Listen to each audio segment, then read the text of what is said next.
Assalamualaikum warahmatullahi wabarakatuh. Ya, baik, apa kabar semuanya? Kita hari ini akan melanjutkan tentang pembahasan soal pilihan ganda mata pelajaran PJOK tingkat SMP. Ya, ini adalah melanjutkan pembahasan soal yang bagian 1 ya. Kali ini kita ke bagian 2. Oke, langsung saja kita ke soal nomor 1. Variasi menggiring bola pada sepak bola menurut perkenaan kaki dibagi menjadi beberapa bagian, yaitu A. Kaki bagian dalam, kaki bagian luar, telapak kaki. B. Punggung kaki, telapak kaki, kaki bagian dalam. C. Kaki bagian dalam, kaki bagian luar, punggung kaki.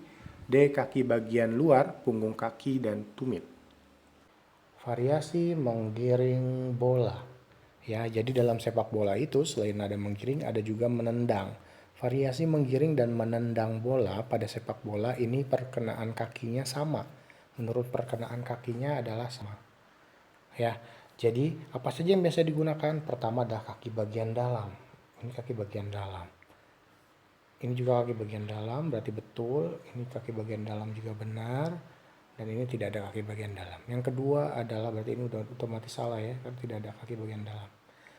Yang kedua adalah kaki bagian luar. Kaki bagian luar ini ada, kemudian kaki bagian luar lagi ini juga ada.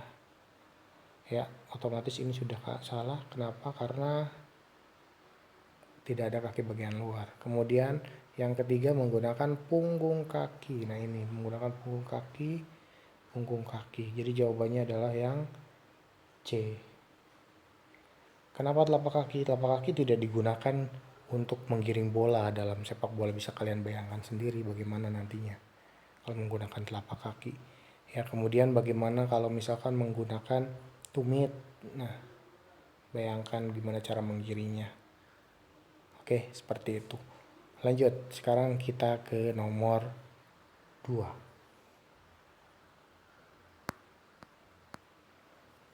Bounce pass dalam permainan bola basket adalah A. Mengoper bola dari atas kepala kepada kawan. B. Mengoper bola setinggi dada ke arah kawan. C. Mengoper bola setinggi dada dengan cara dipantul ke arah kawan. D. Mengoper bola dari samping badan kepada kawan. Ingat, ini kata kuncinya. Bounce pass dalam permainan bola basket. Jadi dalam permainan bola basket itu ada 3 jenis passing ya yang perlu kalian ketahui di tingkat SMP. Yang pertama adalah bounce pass, yaitu operan dengan cara dipantulkan. Betul, jadi ini jawabannya, dipantulkan. Oke, kalau mengoper bola dari atas kepala kepada kawan, ini disebut dengan apa? Overhead pass. Kemudian yang B, mengoper bola setinggi dada ke arah kawan. Setinggi dada, ini chest pass. Ya, kemudian mengoper bola dari samping badan, ini sebenarnya ada lagi side pass. Jadi jawabannya karena tanyakan bounce pass adalah jawabannya adalah C. Oke, sekarang kita lanjut ke nomor 3. Kesalahan yang biasanya dilakukan oleh pemain bola basket adalah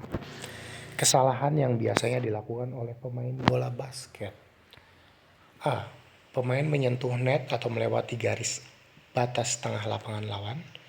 B. Pemain yang berposisi selain kiper menyentuh bola dengan tangan. C. Bola keluar lapangan. D. Berlari memegang bola tanpa dipantulkan. Oke, perhatikan. Kesalahan yang biasa dilakukan oleh pemain bola basket. Pertama, pemain menyentuh net atau melewati garis batas tengah ini termasuk ke dalam kesalahan yang biasanya dilakukan dalam permainan bola voli yang dilakukan oleh pemain voli ya, seperti itu. Kemudian yang B, pemain yang berposisi selain kiper menyentuh bola dengan tangan, ini masuk ke dalam sepak bola kiper. Ya, biasanya juga dilakukan, ini juga merupakan kesalahan yang sering dilakukan pemain. Yang C, bola keluar lapangan. Ini kalau untuk bola keluar lapangan di permainan bola besar semuanya ada ya. Dan ini bukan termasuk kesalahan, bukan kesalahan yang biasa yang dilakukan ya, seperti itu. Kemudian yang D, berlari memegang bola tanpa dipantul. Nah, ini termasuk ke dalam permainan bola basket yang biasanya sering dilakukan kesalahannya. Jadi jawabannya adalah D. Oke, kita lanjut ke nomor berikutnya. Berikut ini yang termasuk variasi dan kombinasi gerak spesifik dalam permainan bulu tangkis adalah variasi dan kombinasi A. Servis panjang dan pukulan blok, B. Servis atas dan pukulan backhand, C. Pukulan forehand dan backhand, D. Forehand pull dan backhand push. Ya, kita lihat. Ini ingat, permainan bulu tangkis yang termasuk adalah variasi dan kombinasi. Ya, kita bahas satu-satu. Kalau servis panjang dan pukulan blok, servis panjang masuk ke dalam bulu tangkis? Ya, betul. Pukulan blok ini masuknya ke dalam tenis meja. Kemudian servis atas dan pukulan backhand. Pukulan backhandnya betul termasuk bulu tangkis. Servis atas ini termasuk ke dalam permainan bola volley. Bukan. Kemudian pukulan forehand dan backhand. Ya, forehand tadi sudah termasuk, backhand ini termasuk ke dalam bulu tangkis.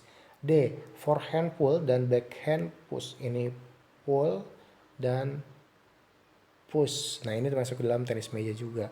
Sehingga jawabannya adalah yang C, betul. Ya, kita lanjut ke nomor berikutnya. Nomor 5. Tujuan dari pukulan lob dalam permainan bulu tangkis adalah A. Menyajikan bola pertama, B. Memukul kok ke arah belakang lawan, C. Memukul bola di depan net, D. Memukul bola dengan keras dan menukik. Ya, kita bahas tujuan dari pukulan lob permainan bulu tangkis adalah A. Menyajikan bola pertama, ini termasuk ke dalam gerakan servis. Ya, tujuan dari gerakan servis atau pukulan servis. Yang B adalah memukul kok ke arah belakang lawan. Ya, ini benar. C. Memukul bola di depan net. Ini termasuk pukulan netting dalam bulu tangkis. Kemudian memukul bola dengan keras dan menukik. Ini apa? Ini termasuk pukulan smash. Ya, betul. Jadi jawabannya adalah yang B. Baik, kita lanjut ke nomor berikutnya. 6. Tujuan dari variasi pukulan servis dalam permainan tenis meja adalah A. Agar pemain lebih terampil untuk menahan bola, B. Agar jatuhnya bola tepat pada sasaran, C. Agar bola jatuh di daerah lawan, D. Agar dapat menyajikan bola pertama. Nah, sekarang kita ke permainan tenis meja yang termasuk dengan variasi pukulan, ya, servis yang ditanyakan. Tujuannya apa? Ya, oke, kita lihat. Untuk A, agar pemain lebih terampil dalam menahan bola. Ini adalah termasuk ke dalam jenis pukulan push. Kemudian agar jatuhnya bola tepat pada sasaran, ini juga bukan. Agar bola jatuh di daerah lawan, ini pasti tujuan setiap permainan tenis meja dan bulu tangkis. Kemudian agar dapat menyajikan bola pertama. Nah, ini. Jadi untuk servis itu adalah pukulan pertama. Jadi tujuannya agar dapat menyajikan bola pertama. Jawabannya adalah D. Baik, kita lanjutkan. Nomor 7. Tujuan awalan dalam nomor atletik lompat jauh adalah A. Mengalihkan kecepatan gerak horizontal lari awalan ke dalam kecepatan gerak vertikal. B. Menghasilkan tolakan sekuat-kuatnya agar dapat mengangkat titik berat badan setinggi-tingginya. C. Mendapatkan kecepatan maksimal untuk mempersiapkan melakukan tolakan yang sekuat-kuatnya. D. Menyiapkan letak kaki dalam posisi yang menguntungkan pada saat mendarat. Oke, kita bahas.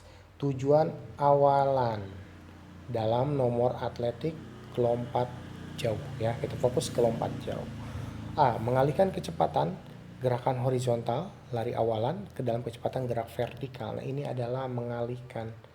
Ini termasuk ke dalam tujuan awalan dari lompat tinggi, nomor lompat tinggi dalam atletik. Yang B, ini berarti bukan. Menghasilkan tolakan sekuat-kuatnya agar dapat mengangkat titik berat badan setinggi-tingginya, menghasilkan tolakan. Nah, ini termasuk tujuan tolakan atau tujuan tolakan dalam nomor atletik lompat jauh. Ya, kalau ini adalah tujuan tolakannya. Kalau ini tujuan tolakannya, ini dalam lompat jauh, berarti bukan tujuan awalan. Kemudian yang C, mendapatkan kecepatan maksimal untuk mempersiapkan melakukan tolakan yang sekuat-kuatnya. Nah ini adalah jawabannya. Kenapa ini? Karena awalan, mendapatkan kecepatan maksimal untuk mempersiapkan melakukan tolakan yang sekuat-kuatnya. Jadi awalan dalam lompat jauh, perlu kalian ketahui bahwa berlari sekeras-kerasnya atau sekencang-kencangnya, sehingga mendapatkan kecepatan maksimal. Untuk itu dia segera melakukan tolakan yang sekuat-kuatnya. Jadi jawabannya adalah yang C. Kenapa tidak D? D adalah menyiapkan letak kaki dalam posisi yang menguntungkan pada saat mendarat. Nah ini adalah tujuan mendarat atau tujuan fase mendarat ya dalam nomor atletik lompat jauh. Oke, lanjut sekarang kita ke nomor selanjutnya. 8. Dalam melakukan variasi kombinasi gerak tolak peluru, terdapat gerakan awalan, tolakan, dan gerak lanjutan. Gerak lanjutan tolak peluru bertujuan untuk A. Mendapat tolakan yang optimal, B. Posisi badan yang seimbang agar badan tidak meluncur, C. Mencari bentuk awalan yang menguntungkan, D. Menyiapkan letak kaki dalam posisi yang menguntungkan pada saat mendarat. Kita bahas. Variasi kombinasi gerak peluru terdapat gerak awalan. Gerak lanjutan tolak peluru tujuannya untuk apa? Ya, mendapat tolakan yang optimal ini adalah tujuan dari gerakan atau gerakan tolakan ya pada saat fase melakukan tolakan. Berarti bukan ini. B. Posisi badan yang seimbang agar badan tidak meluncur. Nah ini jawabannya. Yang B. Kenapa tidak C? Mencari bentuk awalan. Ingat awalan, ada kata kuncinya awalan, berarti bukan. D. Menyiapkan letak kaki dalam posisi yang menguntungkan pada saat mendarat. Ini apa tadi? Ini adalah posisi dari daratan atau mendarat pada nomor lompat jauh dalam atletik. Sehingga jawabannya adalah B.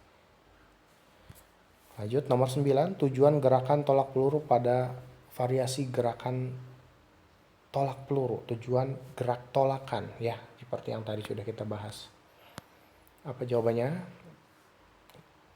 Gerak tolakan ya pada variasi gerak tolak peluru. Mendapat tolakan yang optimal ya, betul, yang ini jawabannya. Yang B itu adalah tadi yaitu gerak lanjutan. Mencari bentuk awalan ini adalah gerak awalan pada tolak peluru. Menyiapkan letak kaki yang posisi mendarat ini adalah fase mendarat pada lompat jauh. Jadi jawabannya adalah A. Lanjut. Nomor 10, berikut yang termasuk manfaat latihan kekuatan otot tubuh. Nah ini udah termasuk masuk ke dalam materi kebugaran jasmani ya. Berikut yang termasuk manfaat latihan kekuatan otot tubuh adalah meningkatkan kecepatan gerak komponen organ tubuh, B. Meningkatkan kekuatan stamina, C. Membiasakan jaringan otot bergerak secara spontan, D. Memperkuat jaringan otot. Kita bahas yang termasuk manfaat latihan kekuatan otot ya. Meningkatkan kecepatan gerak. Ini ada kata kecepatan, berarti ini tujuan dari latihan kecepatan, berarti bukan ini. Kemudian yang B, meningkatkan kekuatan stamina. Nah, kalau misalkan kekuatan stamina, ini memang ada kata kekuatan nih, jangan sampai terkecoh. Tapi di sini stamina. Kalau stamina ini, dia masuk ke dalam daya tahan jantung. Ya, seperti daya tahan jantung dan paru. Seperti itu, jadi bukan ini. Kemudian yang C, membiasakan jaringan otot bergerak secara spontan. Jaringan otot bergerak secara spontan. Ini termasuk ke dalam manfaat dari latihan kelenturan atau kelentukan atau flexibility ya, sehingga jaringan ototnya bergerak secara spontan. Dan yang D, memperkuat jaringan. Yang kata kuat ada kata otot, kuat otot, termasuk dengan latihan kekuatan otot tubuh. Tujuannya atau manfaatnya yaitu memperkuat jaringan otot, sehingga jawabannya adalah yang D. Oke, kita lanjut ke nomor selanjutnya, nomor 11. Salah satu manfaat melakukan latihan kecepatan dalam kebugaran adalah, nah ini lanjutan yang tadi ya. A. Meningkatkan kecepatan gerak komponen organ tubuh, B. Meningkatkan kekuatan stamina, C. Membiasakan jaringan otot bergerak secara spontan, D. Memperkuat jaringan otot. Ini sudah tadi kita bahas, berarti jawabannya adalah yang kecepatan ya. Ada kata kecepatan juga jawabannya yang A. Ya, B itu tadi untuk daya tahan, C itu adalah untuk kelenturan, yang D itu adalah untuk kekuatan. Oke, kita lanjut ke nomor 12. Musik yang digunakan untuk mengiringi bagian inti pada senam irama adalah, kita masuk ke dalam materi senam irama. A. Musik dengan tempo agak cepat. B. Musik dengan tempo sangat cepat. C. Musik setengah slow atau lambat. D. Musik slow atau lambat. Musik yang digunakan untuk mengiringi bagian inti. Ya, jadi dalam senam irama ini ada 3 fase atau 3 bagian, yaitu ada bagian pemanasan, bagian inti, dan bagian pendinginan. Apa bedanya? Musik yang digunakannya berbeda. Ya, yang pertama, musik dengan tempo agak cepat. Ya, agak cepat ini biasanya digunakan dalam pemanasan. Ya, jadi bukan ini. B. Musik dengan tempo sangat cepat. Ya, ini jawabannya B. Senam irama menggunakan yang bagian inti ini menggunakan musik dengan tempo yang sangat cepat. Musik dengan setengah slow atau lambat tidak ada. Musik slow atau lambat ini masuk ke dalam bagian musik yang digunakan pada bagian pendinginan senam irama. Ya, jadi jawabannya adalah B. Oke, kita lanjut ke nomor 13. Gerak pemanasan dalam senam irama adalah, masih senam irama. A. Gerak awalan dalam senam irama yang diiringi oleh musik sangat slow. B. Bergerak pertengahan dalam senam lantai yang diiringi oleh musik cepat. C. Gerak awalan dalam senam irama yang tidak diiringi irama musik. D. Gerak awalan dalam senam irama yang diiringi oleh musik. Ya, pemanasan. Kita lihat pemanasan. Ingat, pemanasan itu di awal ya, berarti fokus pada gerakan awal. Gerakan awal, gerakan awalan. Berarti bukan B, karena dia ada pertengahan. Kalau untuk pertengahan ini masuknya dia ke dalam gerakan inti, ya seperti itu. Oke, kita lihat selanjutnya musik yang digunakannya untuk pemanasan. A. Gerak awalan dalam senam irama yang diiringi oleh musik sangat slow. Sangat slow itu apa tadi? Ini adalah untuk pendinginan, berarti jawabannya bukan A. Gerak awalan dalam senam irama yang tidak diiringi irama musik. Ini salah, karena harus diiringi musik, berarti bukan C. Jadi jawabannya adalah D. Gerak awalan dalam senam irama yang diiringi oleh musik. Jawabannya adalah D. Oke, kita lanjut ke nomor berikutnya. Nomor 14. Gerak pendinginan dalam senam irama adalah, gerakan dalam senam irama yang dilakukan setelah gerakan pemanasan dan inti menggunakan musik sangat cepat. B. Gerakan dalam senam irama yang dilakukan sebelum gerak pemanasan dan diiringi musik. C. Gerakan dalam senam lantai yang dilakukan setelah pemanasan dan sebelum gerakan inti. D. Gerakan dalam senam irama yang dilakukan setelah pemanasan dan inti yang diiringi musik lambat. Kita bahas. Jadi ingat, untuk gerak pendinginan dalam senam irama ini adalah gerakan akhir ya. Jadi setelah dilakukannya setelah gerakan pemanasan dan inti. Jadi kita lihat gerakan dalam senam irama yang dilakukan setelah gerakan pemanasan dan inti, betul. Yang dilakukan sebelum pemanasan ini salah, karena sesudah harusnya. Gerakan dalam senam lantai yang dilakukan, ini senam lantai, salah. Gerakan dalam senam irama yang dilakukan setelah pemanasan dan inti, betul, yang diiringi musik lambat. Nah, sekarang kita ke musiknya. Kalau untuk gerak pendinginan, ini biasanya menggunakan tadi musik apa? Musik lambat. Ya, ini jawabannya adalah yang D. Kenapa ini salah? Ini adalah musik yang sangat cepat. Ini salah. Ya, jawabannya adalah D, nomor 14. Oke, kita lanjut ke nomor 15, yaitu tentang P3K. Soalnya adalah perban pada P3K digunakan untuk A. Membersihkan luka yang digunakan setelah dibasahi air yang bersih atau dengan alkohol. B. Untuk membalut luka agar terhindar dari infeksi. C. Untuk melekatkan perban atau kasa yang ditutupkan pada luka. D. Untuk menahan tulang yang patah agar tidak tambah. Ketahui bahwa dalam P3 itu terdapat macam-macam alat pertolongan pertama yang digunakan ya. Yang pertama kita bahas Membersihkan luka yang digunakan setelah dibasahi air dengan bersih atau dengan alkohol ini termasuk dari kegunaan dari kapas. Jadi bukan A. Kemudian yang B untuk membalut luka agar terhindar dari infeksi. Nah ini jawabannya. Yang B. Perban ini kegunaannya untuk membalut luka agar terhindar dari infeksi. C. Untuk melekatkan perban atau kasa yang ditutupkan pada luka ini termasuk dari kegunaan plester pada P3K. Ya, jadi bukan C.